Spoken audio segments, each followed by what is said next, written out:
귀한 반주도 감사드립니다. 네, 오늘은 이 찬양대로 종려주일입니다. 예수님께서 십자가에서 죽으신 날을 저희 성금요일이라고 하는데요.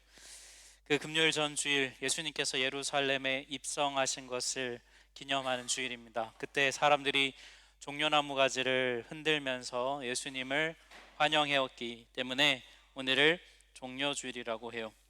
그래서 오늘부터 해서 저희 고난주간 한 주간과 다음 주일 부활주일까지는 우리 진행되는 로마서 말씀을 잠시 멈추고 우리 마가복음 말씀으로 예수님의 십자가 여정을 함께 가고자 합니다.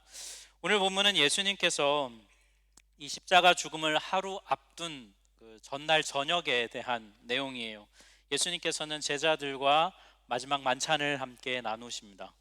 이날 식사는 유월절 만찬인데 좀 더 정확하게 말하면 유월절을 하루 앞둔 전날 밤의 식사예요. 예수님께서 아마 다음 날인 유월절 날 당신께서 십자가에서 죽으실 것을 미리 아셨기 때문에 그래서 불가피하게 하루 전날 제자들과 유월절 식사를 나눈 것이죠. 이 유월절은 유대인들의 명절 중에서 굉장히 중요한 명절입니다. 과거 이집트에서 노예로 억압받고 살던 자신들을 하나님께서 해방시켜 주신 것을 기억하고 기념하는 절기예요. 이 유월절에는 반드시 먹는 음식물이 세 가지가 있어요.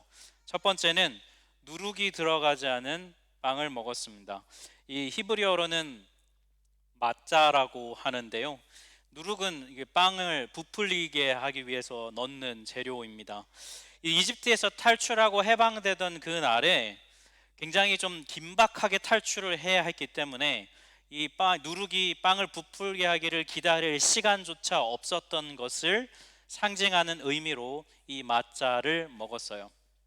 그리고 두 번째는 뭘 먹었냐면 쓴나물을 먹었습니다. 이 역시 이집트에서 굉장히 고통스럽게 생활했던 노예 생활을 떠올리는 그런 의미로 이 쓴나물을 먹었고요. 세 번째로는 어린 양고기를 먹었어요. 이 교사 예배 때 보여줬던 이 양꼬치 아닌가 뭐 이런 얘기 하시는데 네, 그런 거 아니고 양의 정강이 뼈에 붙어 있는 살을 아마 먹었던 것 같은데요. 본래 유월절에는 이것만 먹은 것이 아니라 내장까지 다 불에 구워서 먹도록 규정이 되어 있었습니다.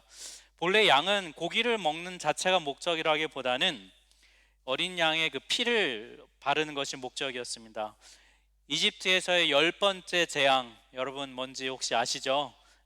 첫 번째 아들 장자가 죽는 재앙인데 그 재앙을 피하기 위해서는 양이나 혹은 염소의 피를 문지방에 발라야만 했습니다. 그래서 여러분 이 유월절 양은 자신의 피와 자신의 살, 이거 모든 것을 다 내어주는 그런 존재가 바로 이 유월절 어린 양이 상징하는 의미예요. 예수님께서는 당신께서 바로 이 유월절 어린 양 되심을 알려주시고자 오늘 만찬 중에서 이렇게 말씀하세요. 22절인데요. 같이 합독하겠습니다. 그들이 먹을 때에 예수께서 떡을 가지사 축복하시고 떼어 제자들에게 주시며 이르시되 받으라 이것은 내 몸이니라. 오래전에 여러분 이집트를 탈출할 때에 이스라엘 백성들은 누룩 없는 빵 마짜를 먹으면서 이 억압으로부터 해방이 되었습니다.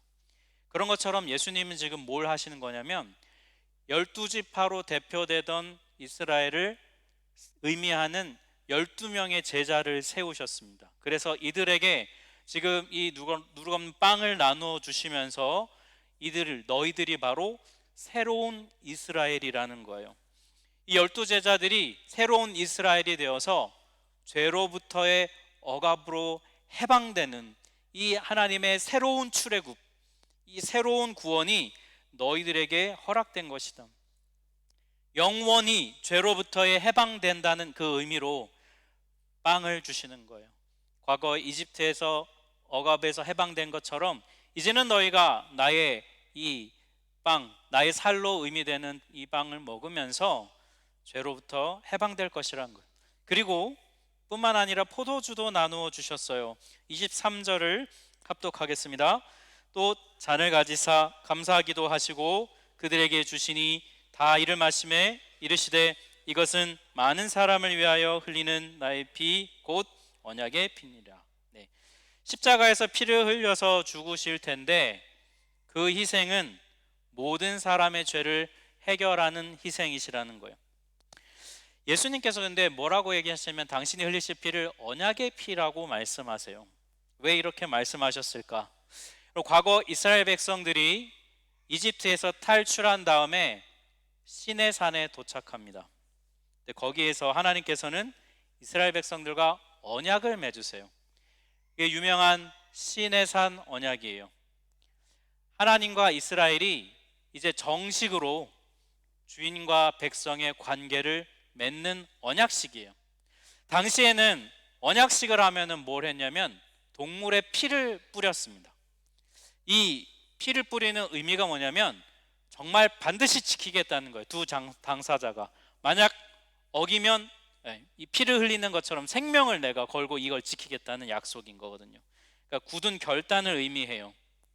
예수님께서는 지금 당신께서 십자가에서 희생하심으로 흘리실 피, 이게 뭐냐면 바로 하나님께서 너희를 구원하시겠다는 굳건한 하나님의 결단을 보이시는 거다.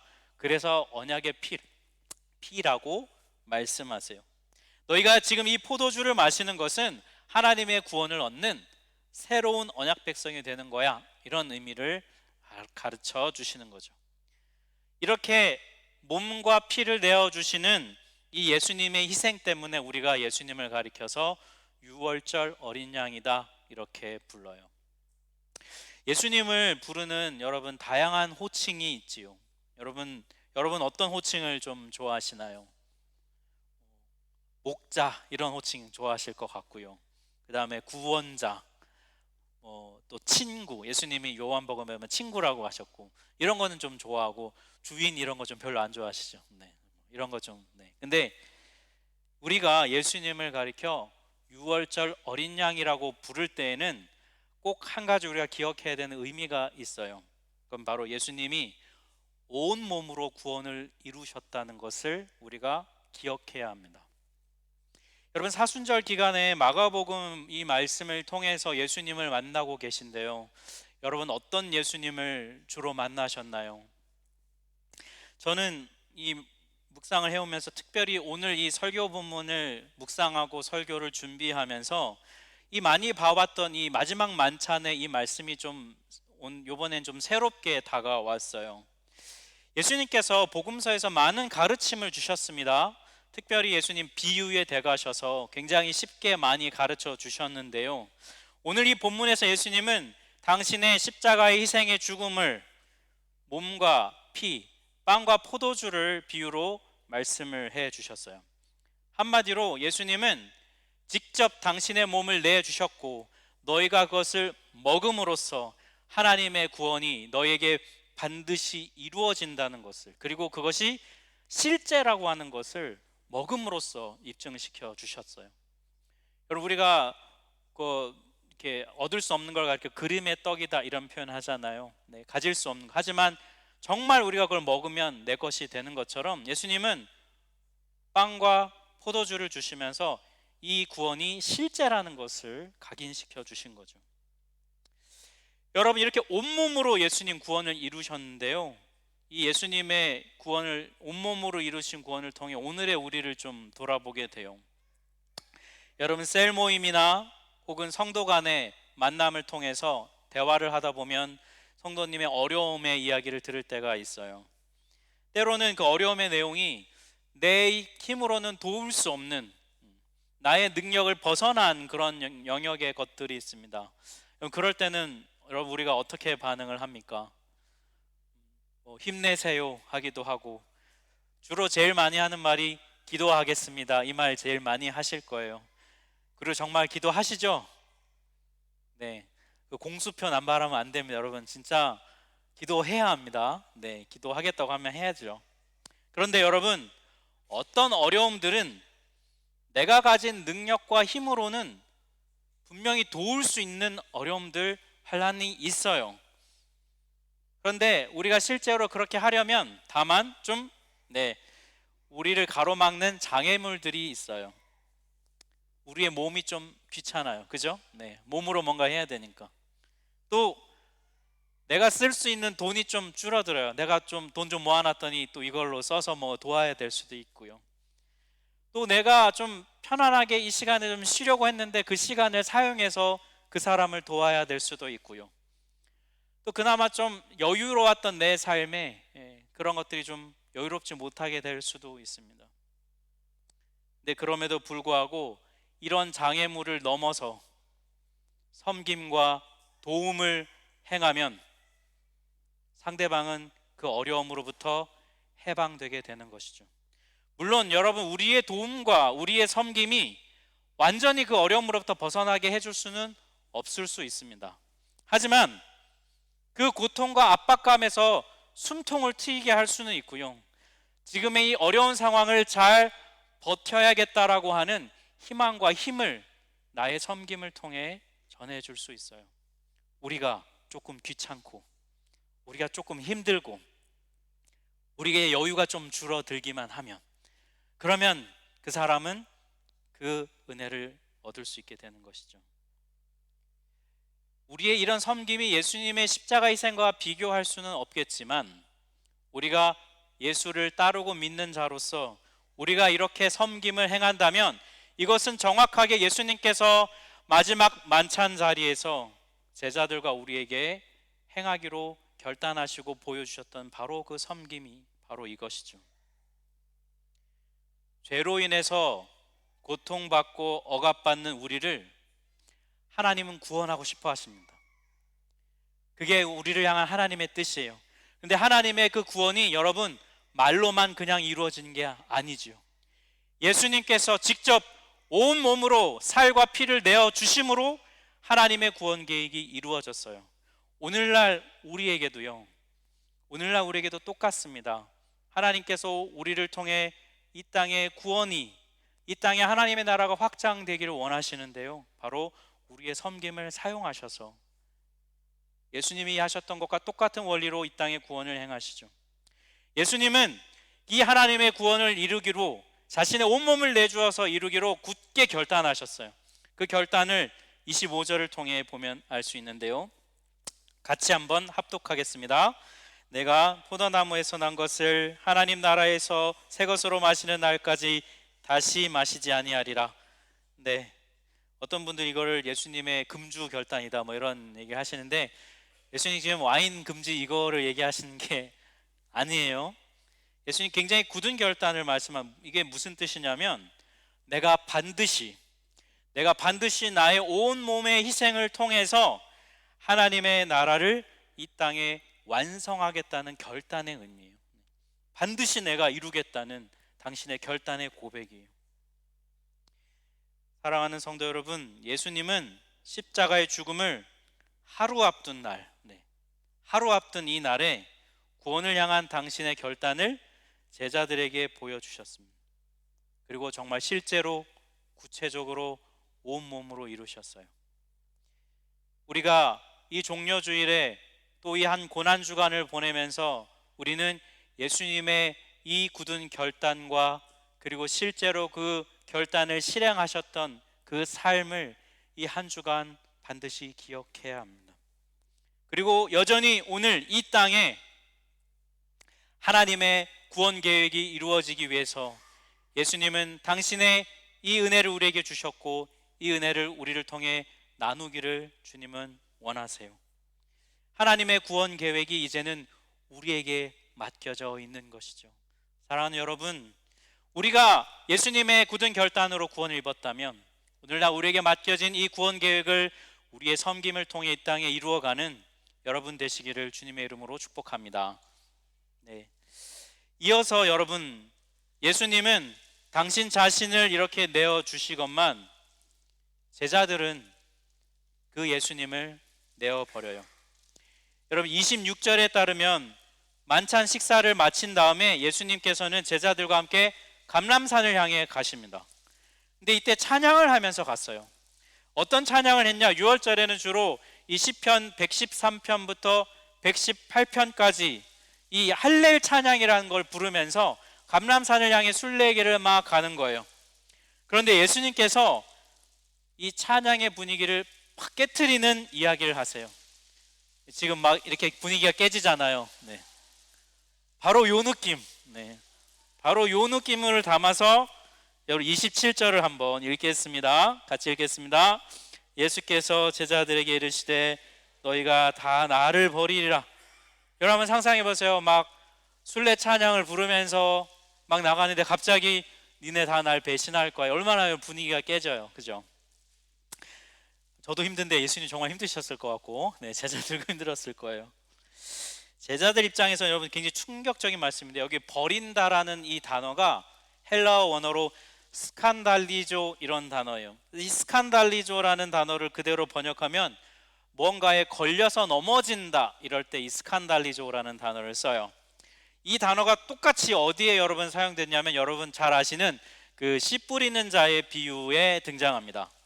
그 중에 여러분 돌밭에 뿌려진 씨, 뿌리를 내리지 못해서 햇빛에 말라 죽는 그 비유인데요.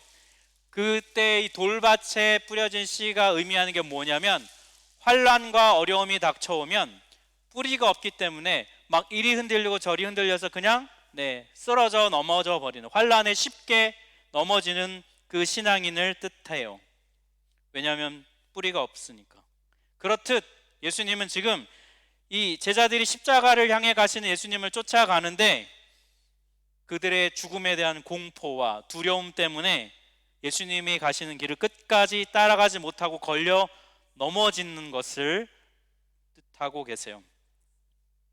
예수님이 이렇게 너희들은 나의 길 끝까지 못 쫓아올 것이다, 걸려 넘어질 것이다 라고 말씀하시니까 베드로가 발끈합니다. 29절을 보니까 예수님 다 버려도 저는 버리지 않을 거예요. 또 31절을 보니까 내가 죽을지언정 부인하지 않겠습니다. 제자들도 다 그렇게 말을 했어요. 이 장면을 보면 여러분 베드로를 포함한 모든 제자들이 굉장히 자기 확신에 아주 가득 차 있다는 것을 알 수 있죠. 그리고 이거 분명히 진심이었을 거예요. 이들이 그냥 하는 말이 아니라 정말 진심으로 이들은 예수님을 끝까지 따르겠다고 결단한 것이죠. 근데 예수님은 제자들의 상황과 그들의 마음을 아셨어요. 30절을 보니까 예수님은 진실로 너한테 이르노니 너가 나를 오늘 3번 부인할 것이라고 말씀하셨어요. 예수님은 제자들의 대표인 베드로가 두려움 때문에 예수님을 3번 부인할 거 알고 계셨습니다. 그리고 이 본문은 베드로에게 하신 것 같지만 실제로는 베드로를 대표되는 모든 제자들에게 하신 말씀이에요. 왜냐하면 제자들도 다 예수님을 버리기 때문이에요. 제자들은요 자기 확신으로 가득 차서 반드시 해낼 거야 라고, 저는 끝까지 따르겠습니다 라고 말씀했어요. 근데 예수님은 너희들 그렇지 못할 거야 라고 단호하게 말씀하시는 이유가 있어요. 27절 말씀에 보면 그 이유를 알 수 있는데요, 우리 같이 한번 합독하겠습니다.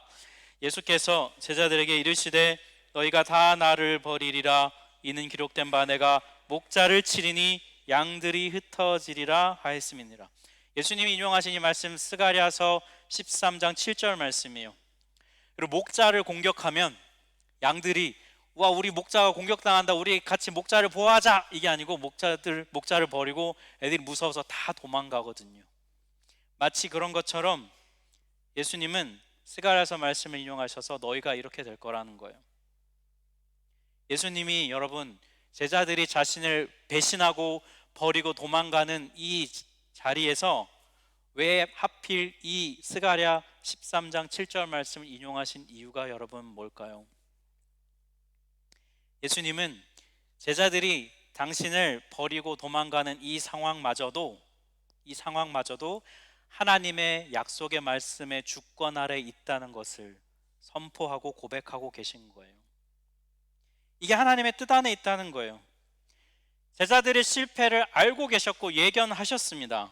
그들이 연약하기 때문에 자신을 버리고 떠날 거라는 거예요. 하지만 제자들의 그 연약함마저도 그들의 인간적인 배신으로 말미암아 어떻게 나를 버릴 수 있나, 이 나쁜 놈들, 이 배신자들, 배은망덕한 놈들, 이런 감정이 아니라 그런 상황마저도 하나님의 섭리 안에서 약속 안에 이루어지고 있음을 예수님도 여러분 믿음의 눈으로 보고 계신 거예요. 제자들의 연약함마저도 하나님의 약속의 말씀의 섭리로 이걸 보고 계신다는 것입니다. 여러분, 이걸 좀 더 분명하게 알 수 있는 게 27절, 28절에 보면 알 수 있는데요.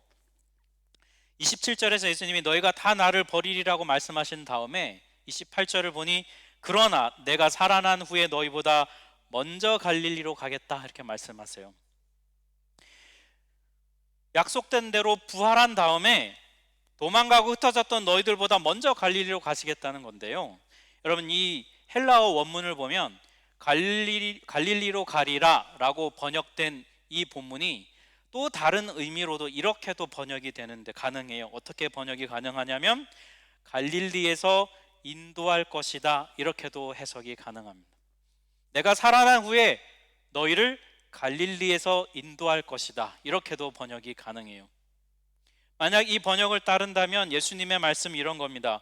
너희들 다 도망쳐서 뿔뿔이 다 흩어져 있는 너희들을 내가 갈릴리에서 다시 모을 것이다. 도망치고 배신했던 너희를 다시 모아서 내가 죽을 때 비록 너희는 나를 버리고 도망쳤지만 내가 부활한 이후에는 그때는 너희는 다시 나의 인도함을 받을 것이다. 예수님이 말씀하시는 거예요. 무슨 뜻이겠습니까? 여러분, 제자들은 실패하겠지만 부활하신 예수님은 제자들의 실패마저도 끌어안고 그들을 다시 모아서 그들이 새로운 이스라엘로서 새로운 출발을 할 수 있도록 인도하시겠다는 거예요. 사랑하는 성도 여러분, 예수님이 가신 십자가의 길을 끝까지 쫓아간다는 것, 우리에겐 되게 버거운 일임은 분명해요. 예수님 곁에서 여러분 3년간 먹고 자고 직접 가르침을 받고 그리고 수없이 많은 기적이 눈앞에서 이루어지는 걸 본 제자들도 도망가잖아요. 여러분, 우리라고 별 수 있겠습니까? 우리도 은혜를 받고 예수를 믿고 이 자리에 있지만 십자가의 길을 따라가는 거 여러분 만만치가 않잖아요. 그런데 이 복음서에 나온 제자들과 우리 사이에 큰 차이점이 한 가지 있어요. 그건 뭐냐면 제자들과 달리 우리는 처음 만난 예수님이 어떤 분이냐면 이미 부활하신 예수님이시라는 거예요.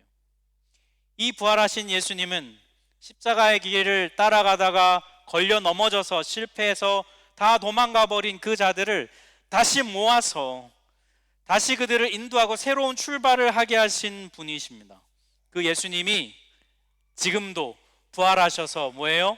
우리 안에 성령을 통해 우리 안에 함께 하고 계신다는 것이죠. 제자들은 자기 확신으로 예수님을 따르려고 했습니다. 우리는 절대로 버리지 않겠습니다. 하지만 예수님은 그들의 자기 확신이 아니라 예수님은 십자가의 길을 가시면서 내가 반드시 이루겠다는 자기 확신이 아니라요, 예수님은 하나님의 약속의 말씀을 붙드셨어요. 그래서 예수님은 약속대로 부활하셨습니다. 그리고 약속대로 실패한 제자들을 모으셔서 그들을 인도하셨어요. 예수님은 하나님의 약속의 말씀이 당신을 통해 이루어지리라 끝까지 신뢰하셨습니다. 그러니 사랑하는 성도 여러분, 하나님의 말씀을 끝까지 신뢰하시면서 이 길을 가신 예수님을 우리도 신뢰합시다. 예수님을 믿읍시다. 여러분, 우리는 실패할 거예요. 우리는 또 넘어질 거예요. 잘해보기로 제자들처럼 자기 확신에 차 결단하지만 또 넘어지게 됩니다. 우리는 연약하니까요. 하지만 그냥 그런가 보다 하고 패배감에 젖어 살 것이 아니라 하나님의 약속의 말씀을 신뢰하며 끝까지 신실하게 십자가의 길을 가신 그 예수님을 우리는 꽉 붙들어야 되는 거예요. 그 예수님을 꽉 붙잡고 있으면, 그 예수님의 손을 꽉 붙들고 있으면 그러면 어떻게 되냐면 우리의 실패에도 불구하고 예수님은 하나님의 약속의 말씀이 이루어지는 그 자리까지 우리를 계속 인도해 가신다는 거예요. 왜냐하면 예수님이 거기를 가보셨잖아요. 그리고 예수님이 이미 그걸 경험해 보셨잖아요. 그러니 우리는 그 예수님만 붙들면 우리는 약속의 말씀을 신뢰하고 그것을 이루신 그 자리로 우리도 함께 가게 되는 것이죠. 이 고난주간에 예수님을 꽉 붙드는 여러분 되시길 축복해요. 그래서 이 신뢰의 길을 끝까지 완성하신 예수님, 그 예수님과 동행하기를 원해요. 베드로전서 1장 8절과 9절을 보면 이런 말씀이 있어요. 우리 함께 합독하겠습니다. 예수를 너희가 보지 못하였으나 사랑하는도다. 이제도 보지 못하나 믿고 말할 수 없는 영광스러운 즐거움으로 기뻐하니 믿음의 결국 곧 영혼의 구원을 받음이라. 네, 우리는 예수님을 본 적이 없습니다. 우린 그냥 말로만 들었을 뿐이에요. 그런 우리가 예수님을 믿고 사랑하니 여러분, 하나님은 얼마나 우리가 이쁘시겠어요. 네. 제가 보지도 않았는데 믿는구나. 제가 뭘 안다고 나를 믿는다고 할까? 하나님은 우리를 향한 구원 계획으로 예수를 보내셔서 이 예수님이 우리와 함께 하신다는 끊임없이 보여주시면서 말할 수 없는 영광스러운 즐거움을 예수님을 통해 우리에게 먼저 보여주셨습니다. 그리고 그 예수를 믿고 따르면 믿음의 결국인 구원에 이른다고 약속해 주고 계세요. 사랑하는 성도 여러분, 이 고난주간에 십자가의 길을 따라가는 여정에서 우리도 제자들처럼 무섭고요, 두렵고요, 나는 못해, 이런 나는 안 할 거야, 나는 못하겠습니다 예수님, 이런 마음이 우리 안에 불쑥불쑥 올라와서 우리도 걸어가다 넘어지고 실패하겠지만 그 길을 끝까지 완성하신 예수님으로 인해 우리도 그 길을 가게 될 것입니다. 예수님을 끝까지 붙잡고 이 한 주간 십자가의 길을 가신 예수님과 동행하며 부활의 영광의 그 즐거움에 참여하는 여러분 되시기를 주님의 이름으로 축복합니다. 우리 함께 찬양하겠습니다.